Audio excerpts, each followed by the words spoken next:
Good Tuesday morning, everybody. Chris Allen with your weather podcast for this June the 11th. What a day yesterday. And what looked like would be your typical severe weather risk, a slight risk for severe storms. The tornado risk not that high. And then Logan County happened. And EF2, preliminary surveys showing an EF2 tornado with winds of 135 miles per hour. Struck about looks like to be about a 5-mile path, starting around the Chaco community and then moving eastward into Simpson County or around Price's Mill, and did a lot of damage. What we're seeing so far, the National Weather Service damage survey team is there. They spent the night. They're going to be back out this morning. They've only surveyed about a 1.5 mile path, but they're going to take in all 5 miles of what looks to be a damage path in that area from the southeastern part of Logan County, from Adairville to Chaco, and then stretching eastward into Simpson County. So there were a couple of injuries. The Roby Farms there around Chaco, almost completely damaged. Large grain bins destroyed, and debris thrown for a quarter mile, half mile, or more. So it was a pretty incredible day. And then numerous sightings of funnel clouds. I've been seeing some of your pictures, and man, there's a lot of material to go through. So give us time. We'll try to get all the pictures up, either Facebook, Twitter, or Capture Kentucky at WBKO.com. Even have some videos.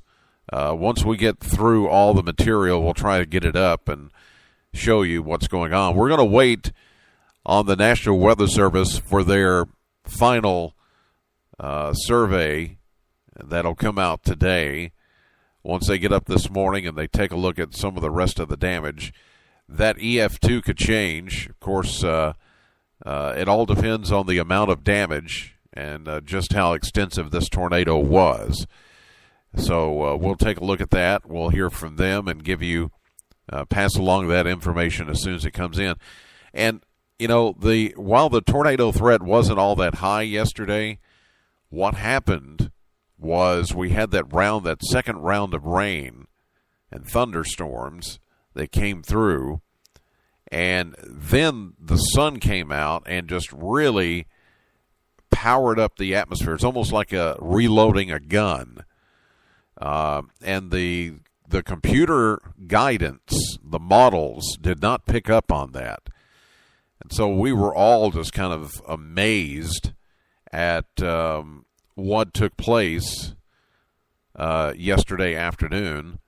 It's one of those anomalies that happen sometimes in the atmosphere when you just really can't look at a day and say, well, it doesn't look like there's going to be a lot of tornado activity. And certainly anybody could look at some of the dynamics in the atmosphere and all that. We look at things called lapse rates and in a lot of other dynamics that we look at, winds, wind shear.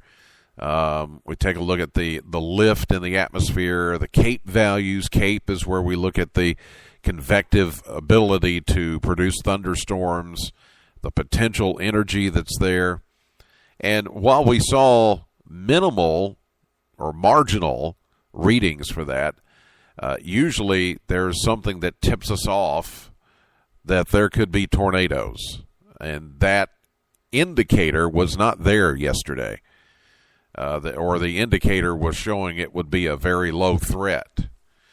So, kind of an oddity yesterday. It happens sometimes. Thankfully, no one was fatally injured, and there were a few minor injuries, but things are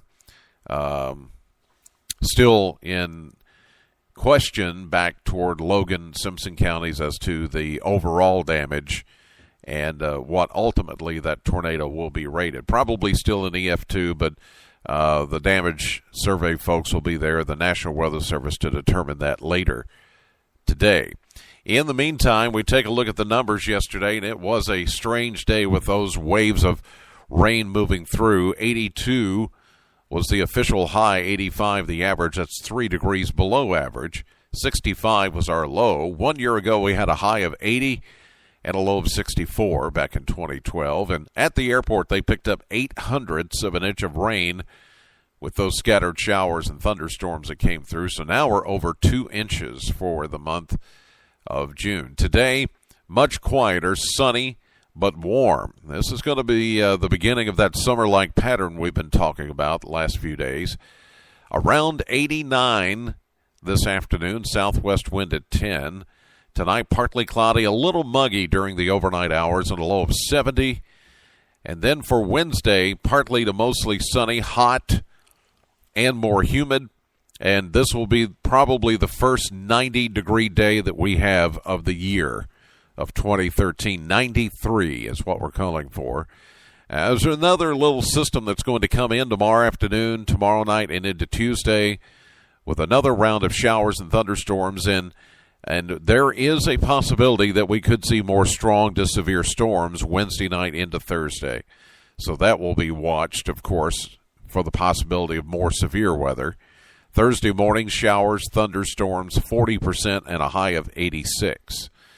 And then Friday, as we get into the weekend, looks sunny, 84. Saturday, mostly sunny, 88. Now for Father's Day, we're looking at a partly sunny, warm day, a little humid, and a 40% chance of scattered showers and thunderstorms, 87. Monday, the same thing, 40% chance, and a high at 84. All right, that's going to do it for this edition of the podcast. And as we learn new information from the National Weather Service Damage Survey team, we will pass it along to you on our social media sites and, of course, pass it along in the newscast and weathercast as well. That will come out sometime later today, so stay tuned for that. In the meantime, God bless. Have a great day. Thank you for listening to the podcast. Know the weather before it knows you. Have a great day, and I'll see you live at 5:30 on AM Kentucky and streaming live to WBKO.com.